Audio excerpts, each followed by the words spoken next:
Како прво да ви се заблагодарам што прифативте да бидете дел од Добре Преспа ТВ. дојдовте. Добре ве најдовме. А еве за почеток да ни кажете кој е Хари Котларовски, какво дете беше и какво детство имаше. Прво здраво за сите слушатели. Нашето детство, времето во кое што ние растевме, беше многу посреќно детство, ми се чини, отколку детството што го има денешните деца.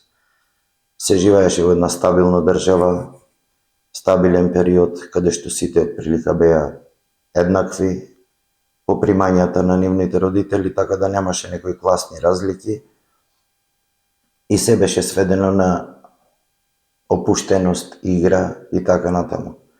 Инаку јас бев обично многу повлечено дете, морав многу да учам и така се беше во границите на нормалата. Меѓутоа во основа се работи за среќно детство, за убав период од животот. Од каде вашата љубов кон музиката? Кои беа твоите први? Уште како дете имавме дома еден грамофон и имав од татко ми уште плочи и уште како дете слушав плочи. И веројатно од тогаш се заинтересирав за слушањето музика и почнав да се интересирам која музика ми се допаѓа, која музика не ми се допаѓа и така успевав да си градам своји критериуми. Која музика најповеќе ви се допаѓаше во тој период? Што најчесто слушавте? Кога бев мал, најмногу ги слушав југословенските песни. Сребрни крила, Нови фосили, после ова нова генерација што излезе Екатерина Велика.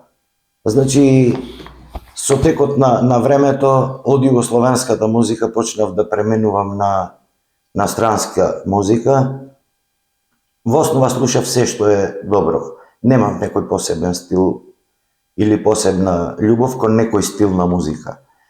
Во средношколските денови можда најмногу ме интересираше таа итало диско музика која се пласираше во 80-тите години. После беа Simple Minds, U2 и така натаму. Во мојата музичка кариера понатаму, за жал, не успеав да изградам песни во стилот на оние песни кои ги сакав најмногу. Тоа беа Simple Minds и U2.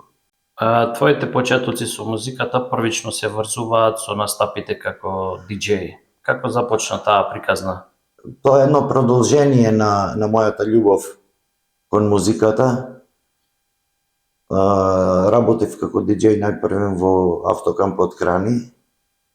После успеав да купам своја опрема и таа љубов траеше сигурно 15-16 години.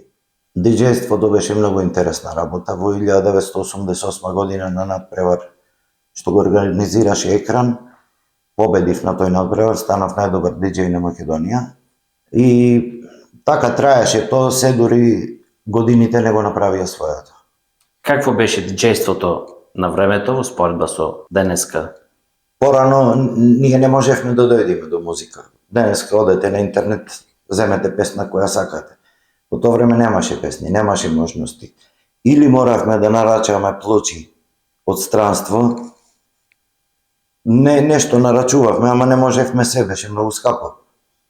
И на самиот почеток, кога бевме, да не речем, крај на основно училиште, првите дискотеки кои ги правевме во стариот офицерски дом во Ресен, снимавме песни од диско селектор на Драган Костич и ги пуштавме песните и слушавте на средина джингл диско селектор. После тоа почнавме да работиме со плочи и учевме и разни вештини со плочите. И тука веќе диџејството имаше смисла. Накрај сватив дека не е се во техниката, дека е се во забавата. Значи, некој платил карта во дискотека, ти си должен да му прушиш забава, а не да го малтретираш со нешто тебе што ти е интересно. И тогаш почнавме да пуштаме само радиски хитови по дискотеки и да правиме големи забави. Денешниве дискотеки, лично јас не би можел да издржам пола сат во дискотека. Значи нема само, тоа е само ритам, нешто, не гледам цел во таа работа. Не гледам, не слушам ни музика. Значи концепцијата на дискотеките тогаш и сега беше различна многу. Тогаш се беше исклучиво на забава. Во периодот кога бевте диџеј, како беше ноќниот живот во Ресен и Преспа? Преспа имаше убав и ноќен и дневен живот. Преспа беше полна со млади. Сега пак се фокусирам на летниот период. Зимскиот период беше ваков ко сега. Прво имавме езеро комплетно, не беше повлечено езерото. Преспа имаше многу убави плажи. Во Крани имаше по 8.000, 10.000 туристи на ден. Дискотеката во Крани продаваше преку 1000 карти секоја вечер. Значи тоа беше една голема концентрација на народ. Во Крани гостуваа сите познати пејачи на бивша Југославија. Освен Здравко Чолич и Бело Дугме, значи се друго буквално беше во Крани, гостуваше. Во Тешево се изгради хотелот Европа. Таму имаше дискотека. Во Ресен почна да се прават кафичи. Популарната Боа меѓу првите беше, па ние го направивме над неа Нерон кафичот. Значи, неспоредливо е времето. За жал, младите генерации не може да сватат, не може да го сватат нивото тогашно и сегашно ниво. Тогаш беше на многу повисоко ниво. Денеска, за жал, немаме плажи, немаме езеро.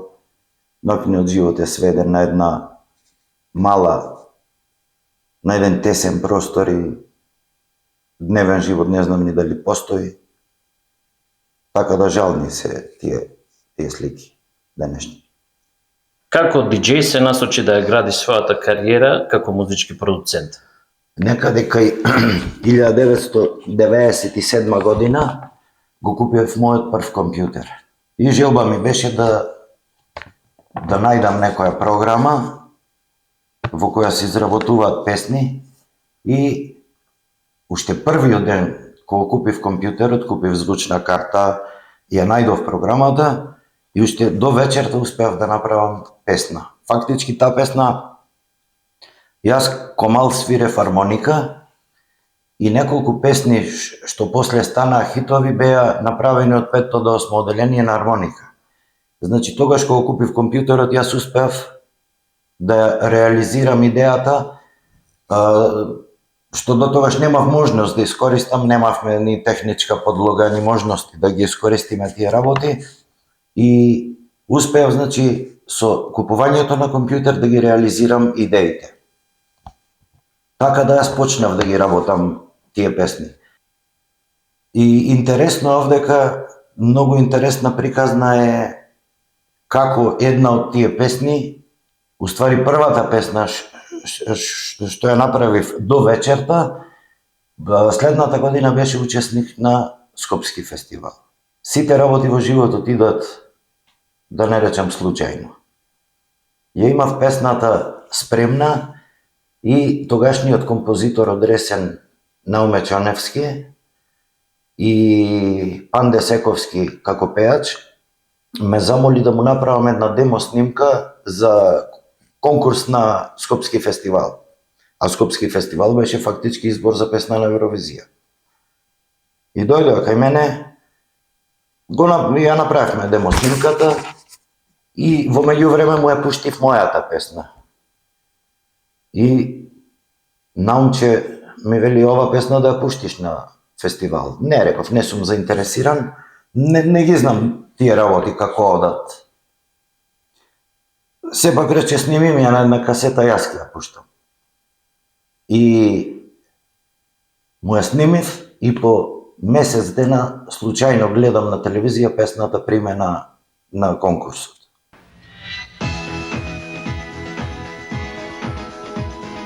Тоа беше една емисија Шоуто мора да продолжи, ја гледам мојата песна примена. Реков, сега на среќа станав и продуцент. Значи тоа е почетокот фактички на продуцентскиот дел од животот. Ако не се лажам, тоа беше твојата композиција Остани до крај, која што ја исполни Тоше Проевски на Скопје Фест во 1998 година. Исто тоа е многу интересна приказна. Кога ја примија песната на Скопски фестивал, јас бев целосно збунет и сега реков, не знам како одат тие работи. Среќа што од работењето во дискотеки бев пријател со многу од македонските пејачи и прво му се обратив на Кристијан Габровски, Ристо Бомбата. И му викам, Ристо, оваа песна сакам ти да испееш. Која слушна Ристо, не рече, не можем јас да испеам песната. Не е за мене оваа песна, ама има, рече, едно младо дете од Крушево, да пробаш со него. Се вратив во Ресен и со Тони леко разговараме за песната и Тони ми вика, има едно дете во Крушево, го гледав на свадба, страшно е. Реков, чим двајца ми го предлагаат истото, ќе покушам со него. И му се јавив на татко му на Тоше. Татко му ме вели, не бе, ние немаме пари за да платиме. А мене не ми беа цел парите. Му вика, мене пари не ме интересираат. Мене ме интересира прва песна ми е, едноставно сакам младо дете да отпее песната. И го најдов Тоше во интернат во Битола. Морав да го слушнам како пее. И само кога влезе в кола, само отвори уста и мене јасно ми беше со кого имам работа. И го пријавив Тоше. Уствари тој не беше Тоше, тој беше Тодор Проевски. Меѓутоа името ми звучеше многу грубо за младо дете и го пријавив како Тоше. И првин имав големи отпори од Скопски фестивал. Млад е, ќе ставиме познати пејачи, ми ги нудеа Силви Бенд, не знам кој. Меѓутоа јас реков, или ова дете ќе ја пее песната или песната ќе ја повлечам од фестивал, така да на крај попуштија. И тој момент фактички е пресуден момент за кариерата на Тоше. Кој испеа песната на Скопски фестивал, кариерата на Тоше ојде, знаеме сите кај ојде. И мислам дека многу ми е мило што сум еден битен дел од кариера на нешто што сигурно нема да го имаме во наредните 200-300 години. Многу луѓе слушам, јас го создадов Тоше, јас го создадов. Не, Тоше беше создаден од мајка му. Значи, Тоше она што го имаше како квалитет, ниту јас му го дадов, ниту некој друг на македонската естрада. Тој си го имаше вродено и со многу работа и со многу труд тој стигна и направи голема кариера. Твојата кариера како музички продуцент започнува во периодот кога на нашиве простори почнува да се применува и користи дигиталниот начин на компонирање и продуцирање на музика. Колку тебе тоа ти помогна во твоите почетоци, земајќи го предвид дека ти беше еден од пионерите на нашиве простори, кој што компонирањето и целосната продукција ги работеше на компјутер? Па претходно ви кажав дека се до тие времења ние немавме можност идеите да ги реализираме, зашто имаше скапи студија, требаше одење во Скопје, плаќање големи пари и то никој не можеше да си го дозволи. Со појавата на компјутерите и првиот софтвер музички, веќе се овозможи секој да може да работи музиката. Значи, тоа не мене да ми помогна, туку тоа помогна на цел свет. Во Македонија јас бев меѓу првите, ако не и прв, кој излезе на фестивал со песна на компјутер. Тоа беше во тоа време дури толку необично беше, дури имаше и подсмевање со таа работа. Како една песна ќе звучи на компјутер кога има професионални студија. Меѓутоа се испостави дека песната не да звучеше полошо, туку звучеше подобро од сите други песни. И од тој момент почна, значи, со голема брзина да се користат компјутерите и развојот на компјутерскиот софтвер во изработката на музика. И денеска вие не можете да замислите изработка на електронска музика без компјутер. И рок музика, и гитарска музика, и било каква музика денеска е пратена со употреба на компјутери. Во тој период, стандардите за квалитет на дигиталниот звук и музичка продукција се уште се дефинираа. Се случувало да биде објавена феноменална песна со одлична музика, текст и аранжман, но просечна или лоша продукција. Колку сметаш дека во овој период, токму поради овие причини, им помогна на многу наши домашни музички продуценти да го испечат занаетот, без некој да им замери за нивните почетнички киксови? Видете, продукцијата како продукција не е решавачка за една песна дали ќе биде хит или не. Значи имало песни со многу лоша продукција, па биле големи хитови. Имало песни со многу добра продукција, не биле хитови. Значи, за една песна да е добра, продукцијата не знам ни колку е битна. Битно е да има песната душа, да има препознатливост и да буди емоции кај одредени луѓе. Сега, дефинирањето на продукцијата. Јас мислам дека и ден денеска продукцијата не е дефинирана каква треба да е. Зашто во продукцијата вие можете да видите, јас можам да го препознам вашиот афинитет према одредени инструменти или према одреден звук. Продукцијата нема правило. Значи, единствено правило кај продукцијата е што нема правило. Затоа продукцијата е интересна, затоа продукцијата не е мерлива. Не можете вие да мерите ова е подобро продуцирана песна од она. Зависи по кој критериум ја мерите.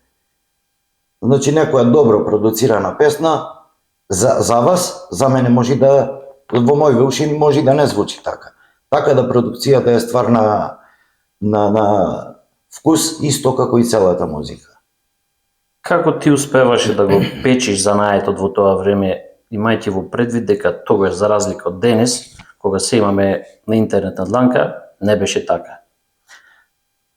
Немаше многу достапни работи како што има денеска, меѓутоа со многу работа и со многу комуникација со други музичари од Македонија успевавме да надополнуваме некои проблематични ситуации во користењето на тие софтвери, така да добро се снаоѓавме. И меѓутоа толку одеше брз развојот што и нас ни стана со текот на годините тешко да ги пратиме сите тие новитети. Ево денеска имаме вештачка интелигенција.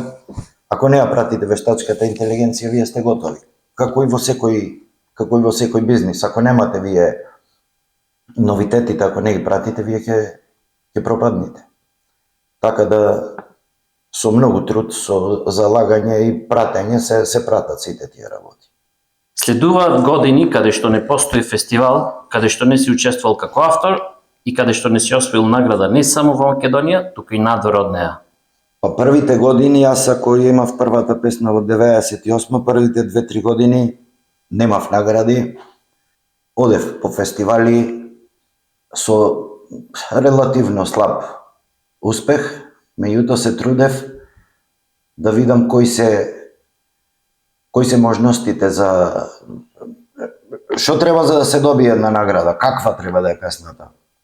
И после од 2000 година, значи после година и пол некаде, почна тие награди да идат, најмногу ги имам на Макфест, на Охридски трубадури, Скопски фестивал, Еврофест, Канеофест, па имаше еден куп детски фестивали, па детските песни на Сител Бамбини, на 50% од тие песни сум аранжер. Некои емисии, детски емисии, каде што работев музика и така, имаше многу плоден период беше тој. Прва награда на публиката, златна скулптура на Макфест и 70.000 денари, дами и господа, за композицијата Времето да застане. Времето за застане, музика, текст и аранжман на Хари Котларовски, а во интерпретација на извонредниот Владко Лозановски.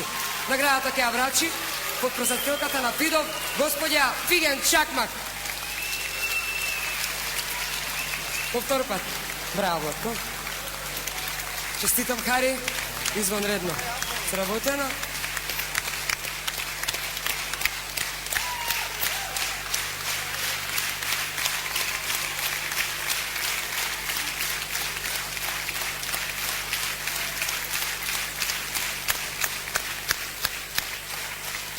Господја Фиген Чакмак, подпредседател на ФИДОВ, Светската федерација на фестивалски организации, која што Макфест во 1997 година го прогласи за најдобар во свет, ја врачува наградата на Владко Лозановски.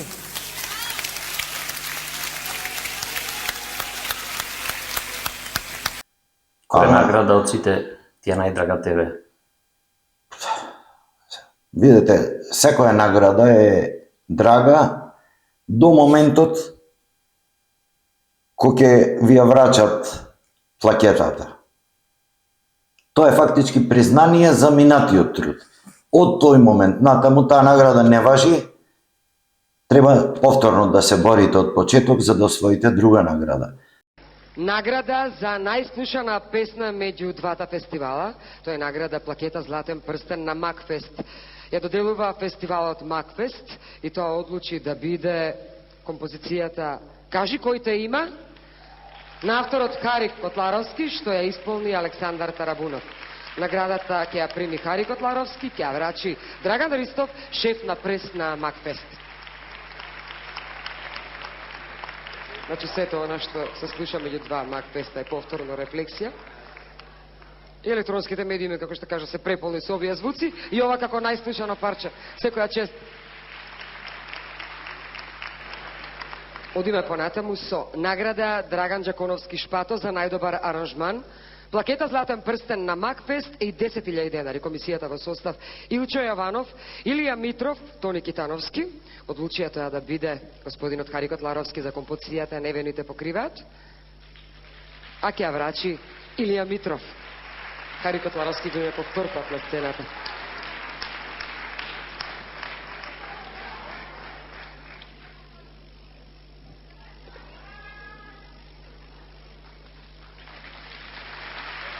Втора награда на публиката "Златна плакета" на Макфест и 50.000 денари. Оди кај композицијата "Невените покриваат", музика, така е, Хари Котларовски, текст Бојан Стојков и аранжман повторно на Хари Котларовски во интерпретација на Бојан Стојков. Наградата ја доделува Тања Дракалска, финансов директор во Баргала акционерско друштво, кој е ексклузивен покровител на Макфест 2010 година. Секоја чест, момче. Браво, честите. Меѓутоа, најмногу поголема радост отколку наградите е ако песната и да не е наградена на фестивал, ако стане песната хит. Значи, тоа е поголема награда отколку вие да добиете некоја награда на фестивал. За среќа имало и такви случаи доста. Која твоја композиција, песна би издвоил како таква, што била "Симни ми звезди", пример од Елена Петревска, не беше наградена на Макфест, а беше најдобра песна во 2000 или 2001 година. Чист пример, значи дека една ненаградена песна може да е хит на годината. После имав со Зоки од Магија и Маријана, имав песна која не влезе ни во финале на Макфест, а 6 месеци беше прва на сите топ листи. Значи, не е наградата мерило дека е песната, не знам колку добра. Значи сепак публиката одлучува која песна е. Времето најмногу одлучува и публиката која е добра песна. Со твој драг пријател и колега Кристијан Габровски, со кого долги години работевте како тандем композитор, текстописец. Цел живот. Во 2003 година ја освоивте престижната награда за хит на годината во соседна Бугарија. За која песна станува збор, која исполнуваше и колку таа награда придонесе за понатамошни соработки со артисти од регионов? 2003 година бугарската пејачка Татјана, тогаш беше телевизија Планета во своите почетоци, сними песна на македонски јазик. Песната се викаше "Биди фер" и беше на Охридски трубадури. Не освои песната награда, а во Бугарија стана хит на годината. Многу ми е мило во денешниве политички превирања што во 2003 година песна на македонски јазик стана хит на Бугарија. После тоа имав многу нарачки од бугарски пејачки. Пејачки претежно, зашто во Бугарија се претежно пејачки. И реализирав неколку албуми во Бугарија. Дали можете да ни кажете една груба бројка на колку официјални композиции до сега имате искомпонирано, isproducirano и објавено? Не знам точна бројка, меѓутоа некаде од 350 до 400 песни се снимени. А едно 40-50 од нив биле први на топ-листите во Македонија или во регионов. Еве да им дадеме една груба слика на нашите гледачи, колку време е потребно за финализирање на една композиција од идеја, компонирање, миксање и мастеринг, па се до финален производ? Па песна можете да изработите за 2 сати, можете и за 2 месеци. Значи нема мерило за колку време се прави една песна. Еве ќе ви спомнам еден пример. Песната на Бојана во 2005 година што победи на Макфест е направена комплетно за 2 сати. Значи снимање, аранжман, продукција, направена е на денот на фестивалот. Која песна беше тоа? Немам одбрана. Љубов се пишува, љубов се брише. И многу лесно си победи на фестивалот песна. А песни што можете да работите и 2 месеци и ништо да не спадне од. Некоја интересна фестивалска случка која ти паѓа на памет да не спомните, бидејќи вие сте биле на сите можни фестивали во нашата Во држава? фестивалите имате многу интересни случки. Јас ќе издвоам една, што беа наши вересенчани присутни на Макфест. Песната беше Однеси ме до рајот, ја пееше Билјана Павлевска и во моментот направивме една група, ја крстивме Бакарди, а во групата учествуваа денешниот градоначалник Тозиевски Јовче како басист, Тања беше тапанар, Јуле од Претор беше на клавиатури и Димитар на гитара. Значи, тотално луѓе немаат врска од свирење и многу беше тешко да ги синхронизираме, да функционираат како група. И после првата проба, неколку новинари дојдоа и рече, која е оваа група? Овие се чудо од деца. И тогаш видов јас дека имаме шанси за награда. Во полуфиналето беа четврти, значи нема награда, и во финалето успеа до трето место да стигнат.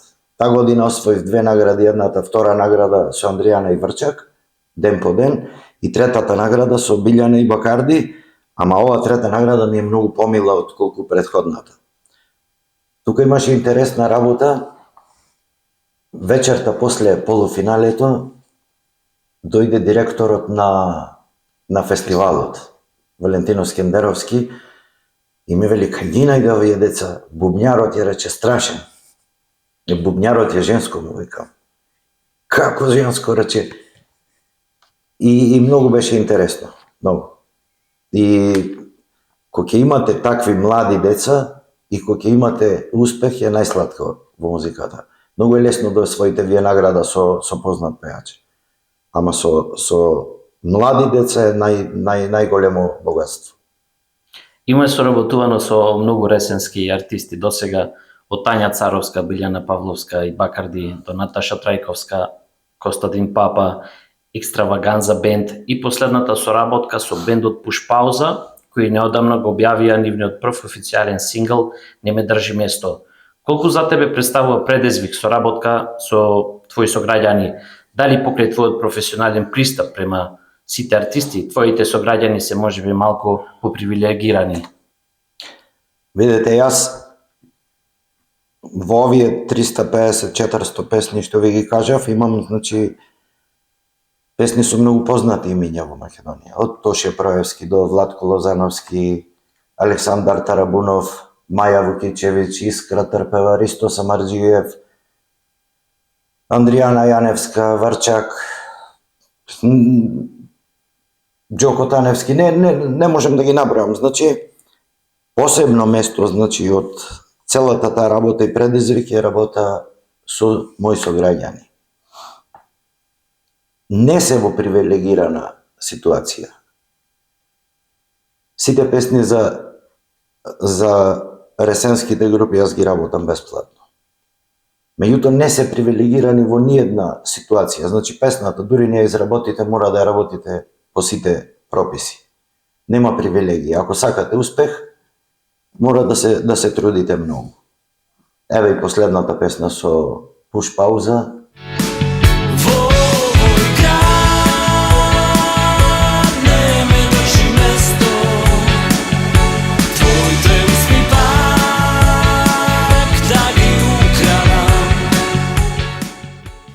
Мислам дека 4-5 месеци ја влечкавме песната дури да ја завршиме.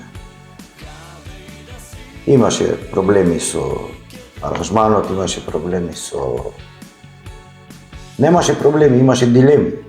Значи, во кој правец да се тера песната, така да од неја имаме 2-3 варијанти. Ние се одлучивме за поп-рок варијантата да излезе на спотот. Меѓутоа, публиката ќе слушне има и други варијанти. Што би им препорачал на младите кои се талентирани и започнуваат во светот на музиката и сакаат да направат кариера од неа? Кој е најдобриот совет што би можел да им го дадеш? Да бидат упорни, да бидат трудолюбиви, значи да не жалат време. Значи, морате вие да се посветите 100% на една работа за да имате успех. Да не брзат, да имат добар избор. Значи не е битно вие да испеете некоја песна ради да се појавите на телевизија. Ако испеете нешто, испеете го оно што треба да го испеете. Друго, да ги води нивната интуиција. Како би ја споредил нашата музичка сцена денес и она од пред 20 години? И што е она што и фали на денешната музичка сцена? Јас гледам неколку периоди во македонската естрада. Првиот период на естрадата беше одма после осамостојувањето, кога се појавија Ластовица и Ристо Бомбата. Значи, тој период беше стварно еден период кај што македонската забавна песна заживеа. После тоа следеше една пауза, се до појавата на Нокаут и Тоше Проевски, 98 за среќа. Тоа е мојот период, истиот период се поклопува кога ја започнав со работа. Овој период траеше некаде до 2010 година. Од 2010 наваму македонската забавна музика е во голема конфузија и буквално ништо не се случува на естрадата. И тоа го гледам кај сиве автори, кај сите композитори, продуценти, немаат веќе интерес за работа во Македонија. Причините, ако се барат, е во слабата презентација на македонската музика. Значи, македонската музика ја нема по медиумите, ја нема по кафичите, по дискотеките. Ако ја немате во медиумите, џабе ви исто како да ја нема никаде. Хари не е само музички продуцент, Хари исто така е собственик и успешен предприемач на компанијата Чокомил повеќе од 12 години. Како на самиот почеток на Чокомил успеа да го избалансираш менаџирањето и раководењето на компанијата со постојаните соработки со артисти, продуцирањето на еден куп песни во тој период? На Чокомил сум косопственик, не сум собственик. Значи Чокомил има повеќе собственици.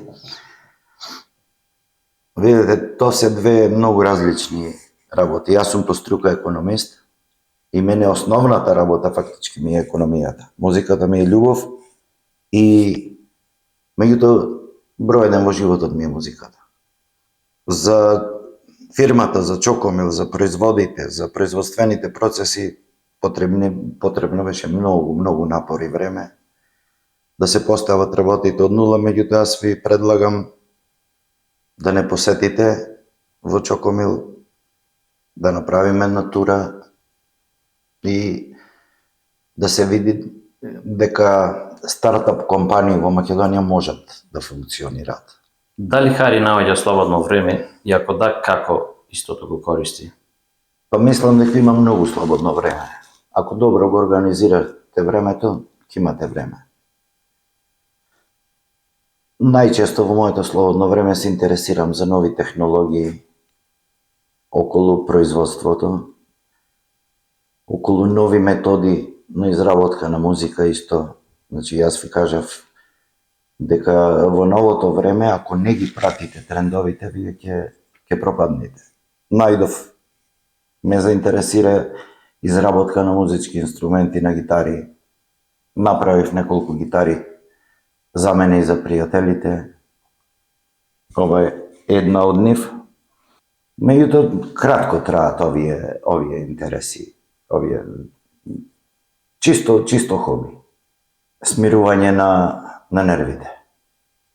Хари, ти благодариме што ја прифати нашата покана за учество на Преспа ТВ. Кога може да очекуваме наредна средба? Мило ми беше што ми бевте гости. Наредна средба ќе се договориме, ќе направиме една тура низ фабриката. Не знам кога ќе бидеме готови со некои понови производи, па за брзо време ќе се видиме пак. Поздрав до гледачите.